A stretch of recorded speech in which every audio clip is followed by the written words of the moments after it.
Hi friends. చాలామంది నిత్య దీపారాధన చేసేటప్పుడు దేవుడి గదిలో కానీ మనం ఇంట్లో ఏదైనా పూజ చేసుకునేటప్పుడు దీపారాధన పూజ చేసుకుంటాం కదా.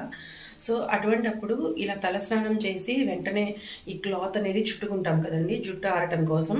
చాలామంది తెలియకుండా ఈ క్లాత్ ఇలా ఉంచుకునే దీపారాధన చేసేస్తారు. అదైతే అస్సలు కరెక్ట్ కాదండి. సో ఇది తీసేసేయాలి. మన జుట్టు అనేది నీట్గా ఆరబెట్టుకోవాలి. నీరు కారుతూ అనేది మనం పూజ చేయకూడదు. ఆ నీరు కారుతూ పూజ అనేది నీరు కారుతునేటప్పుడు అలా ఉండడం అనేది అశుభ కార్యక్రమాలప్పుడే చేస్తూ ఉంటాము. సో మనం దీపారాధన మాత్రం ఈ తప్పు మాత్రం అస్సలు చేయకండి. తలకి గుడ్డ చుట్టుకొని దీపారాధన చేయకండి. చక్కగా జుట్టు ముడి వేసుకోండి, లేదంటే 2 అల్లులు అల్లేసుకుని జడలాగా వేసుకోండి. ఓకేనా? ఏదైనా పోనీటైల్ అయినా పెట్టుకోండి అట్లీస్ట్. అంతేగాని పొరపాటున ఈ క్లాత్ మాత్రం చుట్టుకొని దీపారాధన చేసిన పూజకి అసలు ఫలితం అయితే ఉండదు. ఇటువంటి మంచి విశేషాల కోసం, విషయాల కోసం